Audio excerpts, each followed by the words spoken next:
예, 오늘은 교회란 무엇인가 6번째 시간입니다. 오늘 특별히 교회 직원, 교회에 어떤 직원들이 있는가에 대해서 특별히 목회자와 평신도 이렇게 두 부분으로 나눠지는데요.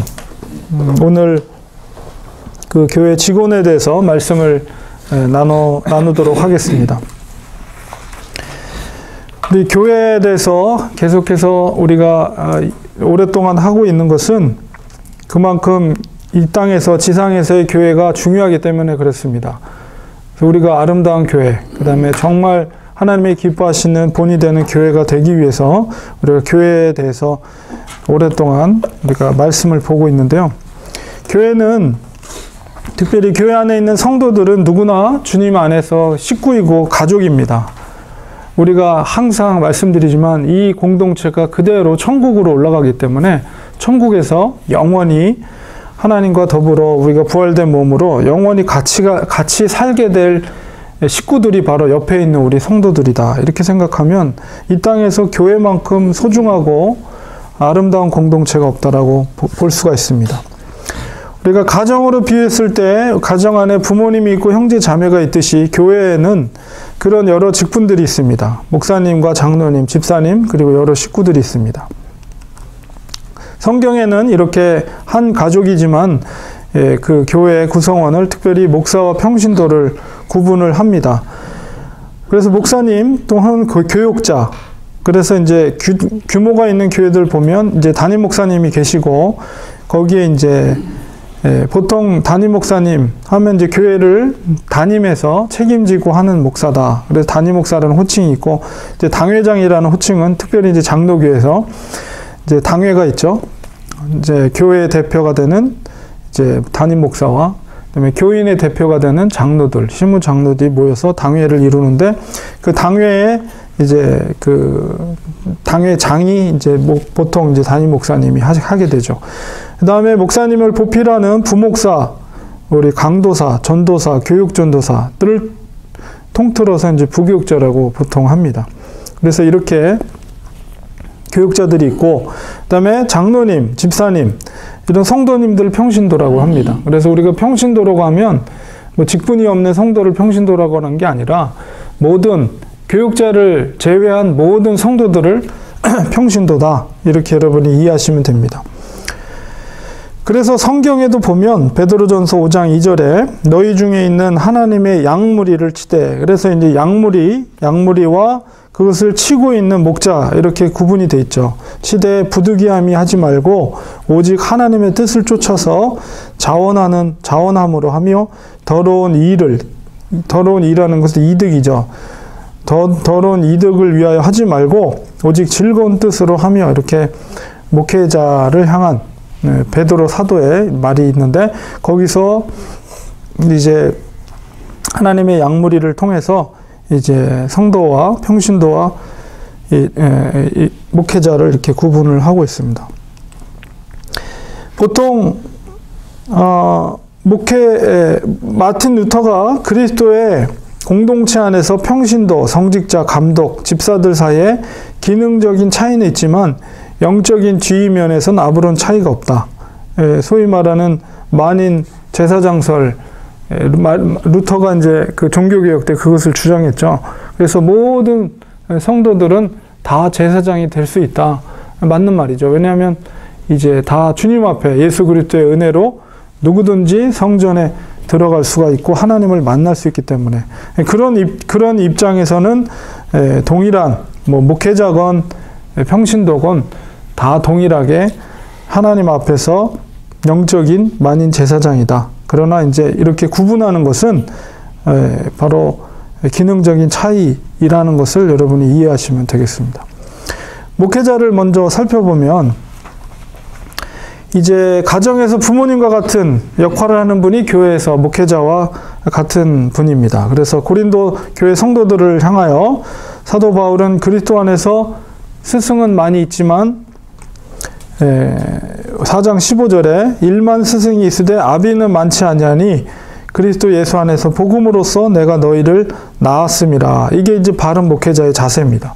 성도들을 정말 영적인 자식으로 생각하면서 자식을 위해서 모든 것을 헌신하는 부모처럼 바로 목회자는 바로 성도들에게 그렇게 그런 태도로 복음으로써 그들을 낳았다. 이렇게 예수 그리스도 안에서 이렇게 표현한 것처럼 목회자들은 성도들을 그렇게 사랑해야 된다는 것이죠. 바울은 고린도 교회 성도들의 영적인 아버지였습니다. 그래서 담임 목사님은 가정의 가장처럼 교회에서 모든 성도의 신앙을 책임진 분입니다. 교회의 대표자로서 말씀을 강론하고 또 성례를 거행하고 또 당회원들과 함께 성도들의 영혼을 돌봅니다. 부목사님, 또 교육목사님, 강도사님, 전사님, 여러 부교육자들은 담임 목사님을 보좌하는 일을 하도록 세워진 분들입니다. 이거는 이제 교육자들이 기본적으로 가져야 될 태도거든요. 그러니까 사실은 한국 교회에 있으면 사실 이런 훈련들이 잘 돼 있어요. 부교육자들이. 왜냐하면 신대원 다닐 때부터 이제 저도 이제 신대원을 들어가면서 교육전도사 생활을 시작했거든요. 그러면서 거기서부터 배우는 거죠. 목회를 배우는 거죠. 그래서 부교육자는 철저하게 그런 교육을 받아요. 부교육자는 철저하게 담임 목사를 보필하고 담임 목사의 목회에 도움이 되도록 교회가 필요에 의해서 세워진 직분들이다. 그래서 부교육자들은 어찌됐건 어쨌든 담임 목사님을 보좌하는 일을 잘해야 됩니다. 왜냐하면 담임 목사와 또 성도들과는 또 구별이 돼 있잖아요. 물론 담임 목사님들이 성도님을 사랑하지만 그러나 교육자로서 또 해야 될 말은 못하죠. 성도들한테. 그렇기 때문에 이제 같은 부교육자들이 이제 같이 모여서 이제 서로 그런 목회적인 이야기들을 나눌 수 있는 그 사역자들이 이제 그런 역할들을 하면서 목사님의 뜻을 받들어서 목사님의 목회를 잘 할 수 있도록 이제 그런 보필하는 역할들을 해야 됩니다. 근데 이제 미국 같은 경우는 이런 훈련들이 안 되는 경우들이 많이 있어요. 그러니까는 뭐 배경도 다르고 갑자기 평신도에다가 이렇게 신학교를 가가지고 바로 목사가 된다거나 이렇게 사역자가 돼버리면 충분히 그런 부교육자로서 훈련이 안 되고 바로 그냥 들어가서 그런 훈련 없이 하다 보니까 자기 목소리를 내는 경우들이 목사님의 뜻과는 다르게 그런 경우들이 많이 있는 것을 보게 됩니다. 예, 그렇게 되면 교회가 많은 어려움이 생길 수가 있는 것이죠. 예. 그럼 신학교에서 그런 거 교육 안 시켜요? 그런 거는 신학교에서는 사실 신학적인 과목들을 가르치다 보니까 그런 과목도 해야 될 게 많거든요. 그러다 보니까 그런 목회 윤리, 그다음에 실제적인 목회 이런 것들은 현장에서 배울 수밖에 없어요.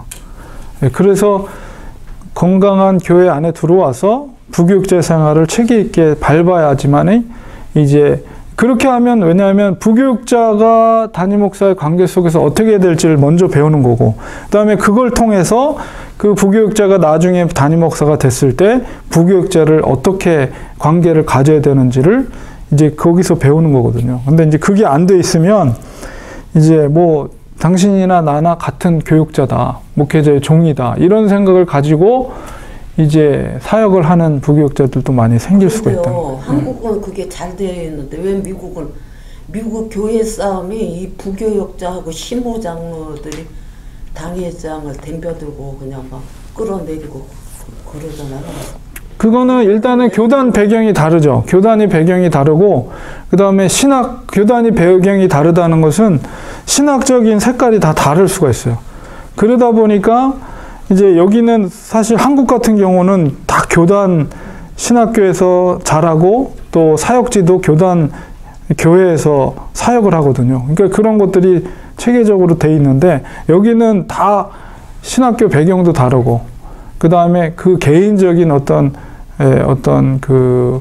저같이럼 이렇게 어렸을 때부터 이렇게 하신 분들이 아니라 중간에 이렇게 또 소명받아서 되신 분들도 있잖아요. 그런 분들이라든가 이런 개인적인 배경들이 다양하다 보니까 미국 사회는 그러다 보니까는 이제 그 사역자를 구할 때도 그런 거 철저하게 따져서 하지 않잖아요. 대충 어느 정도 보수적이다, 진보적이다, 요것만 보고 뽑기 때문에 이제 너무 다양한 부류의 사역자들이 교회에 들어오게 되고, 그러다 보니까 이제 담임 목사님과 이게 충돌이 될 수도 있는 가능성이 미국 교회는 더 많은 것 같습니다. 그런 문제들이 있는 거죠. 그래서 항상 담임 목사님을 중심으로 교회 생활을 해야 됩니다. 목사님은 나이에 상관없이 교회에서 영적으로 부모님입니다. 중요한 일이 있을 때마다 먼저 목사님과 상담하고 신앙 지도를 받아야 합니다. 교회 생활을 행복하게 하려면 목사님과의 관계가 원만해야 됩니다. 아멘. 예, 목회자에 대해서 그 다음에 이제 평신도를 보겠습니다. 평신도는 교역자를 제외한 모든 성도를 말합니다. 직분을 받았느냐 받지 않았느냐에 상관없이 목회자를 제외한 모든 성도는 평신도입니다. 우리가 이제 잘못 이해하고 있는 것이 일반적으로 직분이 없는 성도를 평신도로 이렇게 부르는 경향이 있는데 그것은 잘못된 것입니다. 그래서 장로님이나 권사님이나 집사님이나 평신도를 막론하고 다 모두가 우리 잘못된 평신도의 개념 속에서 그런 걸 막론하고 모두 전부가 평신도다 이렇게 이해하시면 됩니다. 성경에 이제 평신도라는 말이 비슷한 말이 정확한 말은 아니지만 비슷한 말이 이제 라오스라는 말이 나오거든요. 근데 이 라오스라는 말은 이제 하나님의 백성이라는 뜻입니다. 근데 우리가 여기서 말하는 평신도와는 약간 차이가 있죠. 그래서 라오스라는 헬라어 신약 성경에 나오는 라오스는 목회자, 평신도 다 합쳐서 모든 통틀어서 하나님의 백성을 표현할 때 이제 라오스라는 단어를 썼습니다. 다음 페이지 보시면 베드로전서 사도행전 15장, 18장, 로마서 9장 25절에 보면 백성이라는 말이 나와요. 백성. 너희가 전에는 백성이 아니더니 이제는 하나님의 백성이요 라고 했을 때 이 백성이라는 말이 헬라어 라오스라는 말을 씁니다. 그리고 목회자의 부인을 보통 사모님이라고 부르죠. 그러나 안수 집사님이나 장로님의 부인은 사모님이라고 부르지 않습니다. 그분들이 받은 직분에 따라서 권사님이나 집사님으로 그 직분을 부릅니다. 그래서 교회에서 그렇게 부르죠. 우리 그 평신도의 직분자를 쭉 기록을 했습니다. 장로님, 안수 집사님, 권사님, 서리 집사님 이렇게 구분이 되죠. 그래서 장로님은 성도들의 투표를 통해서 신앙의 모범이 되는 분에게 주는 직분이죠. 그 교회에서 평생 봉사해야 하므로 장로직은 항존직입니다. 장로님은 목사님을 돕는 평신도 지도자입니다. 성도들의 신령한 일을 살피고 성도들 가운데 혹 교리적으로 오해하는 자가 있으면 그를 이해시키고 도덕적으로 부패하는 일을 방지하는 역할을 이제 장로님이 합니다. 그래서 제가 성경에 이제 오늘 그 디모데전 3장 1절에 7절 그리고 이제 3페이지에 보면 좀 더 구체적으로 장로의 자격. 이 장로의 자격 속에는 보통 이제 감독이라고 그러는데요. 감독은 이제 목사도 포함된 겁니다. 목사와 장로. 그래서 그때는 초대교회에서는 그걸 따로 구분하진 않았고 이제 감독이라고 했고 특별히 말씀을 강론하고 이렇게 지도하는 감독을 오늘날의 이제 목회자로 이렇게 구분할 수가 있지만 어쨌든 감독의 자격, 감독의 직분을 얻으려면 하면서 3장 1절에 얘기하는 것처럼 그 감독은 장로와 목사, 특별히 이제 목사 쪽에 더 중점이 있긴 하지만 어쨌든 장로들도 성경적인 사도 바울의 자격이 이렇게 설명이 되어 있습니다. 안수 집사님은 남자 집사님 가운데서 성도들의 투표로 임직을 합니다. 안수 집사님도 한 번 임직받으면 그 교회에서 평생토록 봉사해야 되므로 이것도 역시 항존직입니다. 서리 집사님처럼 해마다 임명하지는 않습니다. 교회 내 각종 일을 맡아서 봉사하고 특히 헌금 수납과 금전을 정리하는 일과 구제하는 일을 담당하는 것이 보통 안수 집사님의 직무입니다. 권사님은 목사님을 도와서 가난한 가정과 어려움을 당한 가정을 신방하고 위로하는 직분입니다. 장로교에서는 보통 45세 이상 된 여자분, 모범적인 여자 성도에게 주는 직분입니다.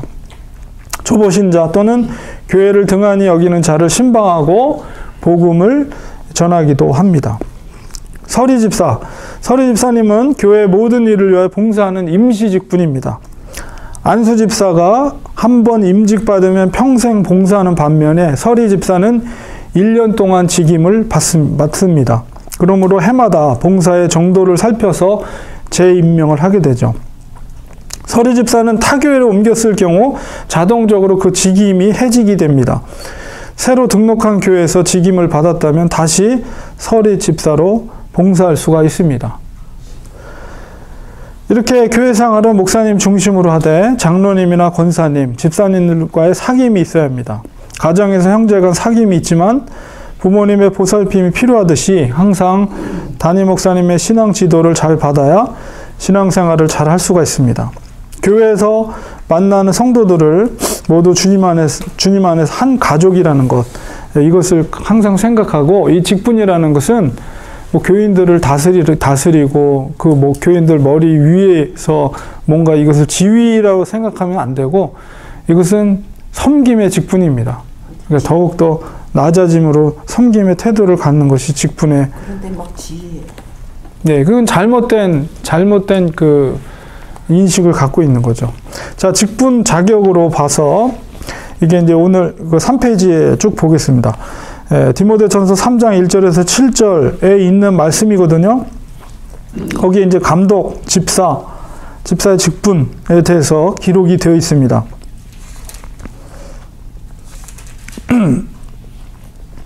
감독의 자격, 목사도 포함돼서 장로, 보면 1절에, 3장 1절에 보면 사람이 감독의 직분을 얻으려 하면 선한 일을 사모해야 된다. 선한 일을 사모한다라고 했을 때는 그러기 위해서는 하나님의 콜링이 있어야 돼요. 그러니까 목회자나 장로, 어쨌든 특히 목회자는 하나님의 콜링이 있어야 됩니다. 하나님이 나를 목회자로 부르셨다는 콜링이 있어야 되고, 그렇게 되면 그 속에서 이제 원하는 마음이 있게 되고, 그 다음에 선한 일을 사모하게 되죠. 그러니까 내가 하는 일이 아니라 하나님이 나를 불렀다는 그 분명한 콜링이 있어야 됩니다. 그 다음에 2절에 보면 감독은 책망할 것이 없어야 된다. 책망할 것이 없다는 것은 다른 사람으로부터 비난받은 일이 없어야 된다는. 이 비난이라는 것은 하나님의 말씀을 전함으로 인해서 받는 핍박이 아니라 세상의 다른 일로 인해서 받는 비난. 그러니까 내가 잘못해서 다른 사람한테 비난을 받아서 그런 일을 하지 말아야 된다는 것이죠. 그 다음에 한 아내의 남편이 되다. 한 아내의 남편이라는 것은 이것을 한 번의 결혼으로 잘못 해석해서는 안 되고요.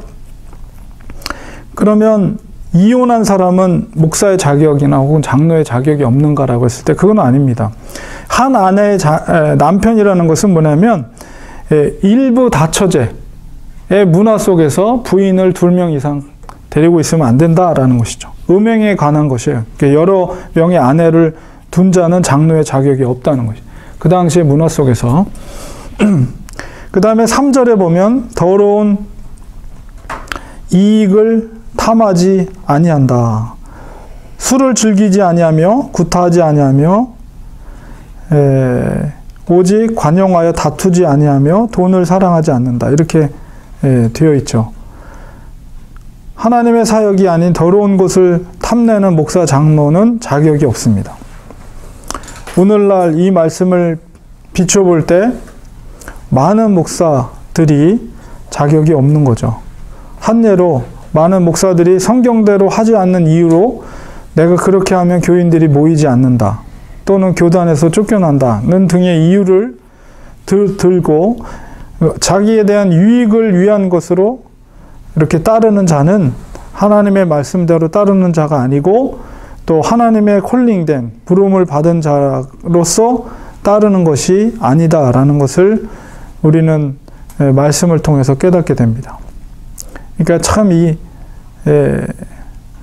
겉으로는 그렇게 말하진 않지만은 이면적으로 자기의 유익을 구하는 탐내는 목회자들이 많이 있다는 거죠. 그러니까 오늘날에 교회가 많이 문제가 생기는 거죠. 4절, 5절 보면 자기 집을 잘 다스려 자녀들도 모든 단정함으로 복종케 하는 자라야 할지며 사람이 자기 집을 다스릴 줄 알지 못하면서 어찌 하나님의 교회를 돌아보리요. 좋은 예가 한국교회 목사의 자녀들이 모습에서 볼 수 있는데 강단에서는 아버지의 모습과 집안에서의 아버지의 위선적인 이중적인 모습으로 인해서 그들의 자식들은 아버지가 믿는 하나님을 믿을 수 없게 되고 결국은 지옥으로 갈 수밖에 없는 것입니다. 이들의 자녀가 세상적으로 성공하였다 해도 그들에게는 믿음이 있을 수 없습니다. 목사뿐만 아니라 위선적으로 믿음 생활을 하는 사람들은 언젠가는 그 모습이 나타나게 되는 것으로 항상 하나님 앞에 솔직히 하는 것입니다.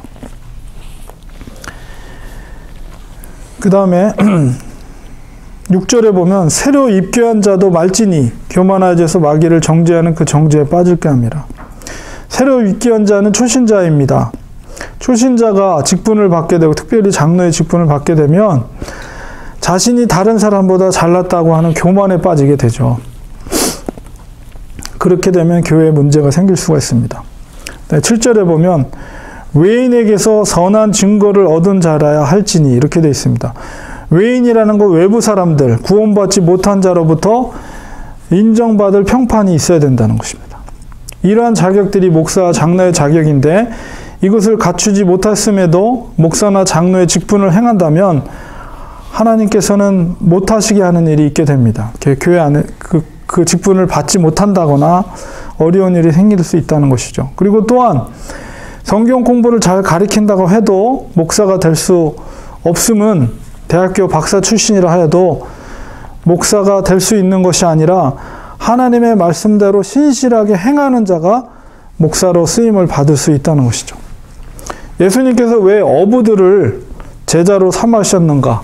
바리새인들이나 정말 왕궁에 있는 똑똑한 사람들이 아니라 정말 어부들을 왜 예수님께서 제자로 삼으셨는가?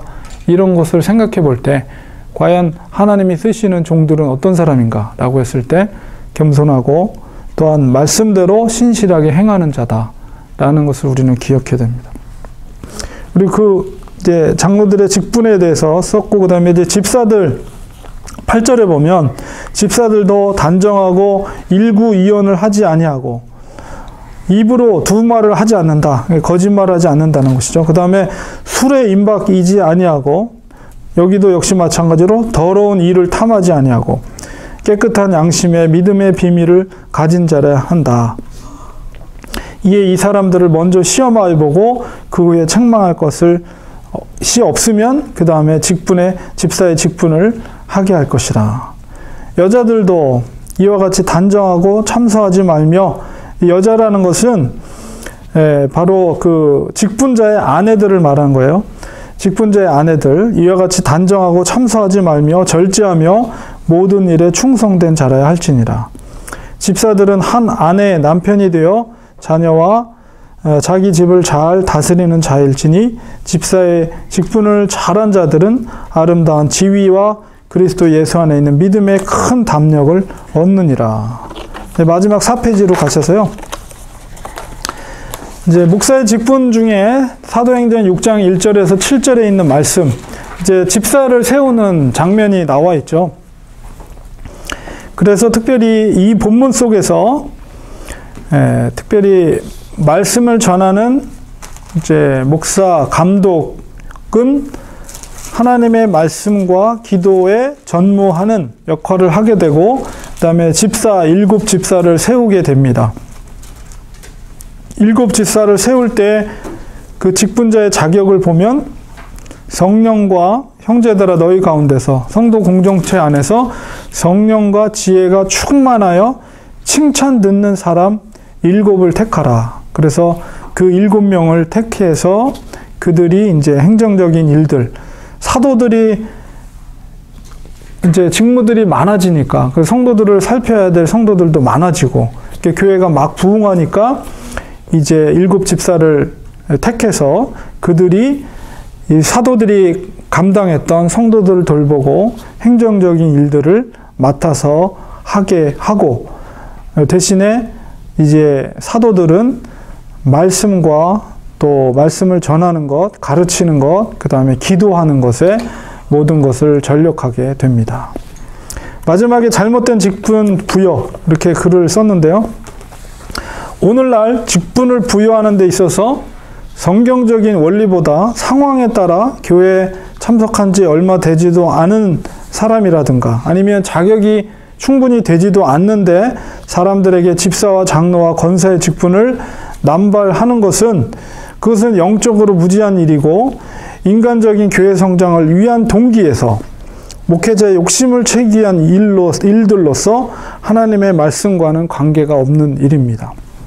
교회의 직분은 하나님께서 주신 성직입니다. 그러나 이러한 직분의 권위가 지금 시대에 땅에 떨어졌습니다. 그 이유는 하나님의 말씀대로 하지 않기 때문입니다. 하나님을 섬기는 교회의 직분을 자신들의 욕심을 채우기 위해서 세상 조직의 직분과 같이 취하려 하고, 그러니까는 부여하는 분도 그렇고 부여하는 목회자도 그렇고 그것을 받으려고 하는 사람들도 그렇고 동기가 인간적인 동기로 된다는 것이죠. 하나님의 뜻과는 전혀 관계없이.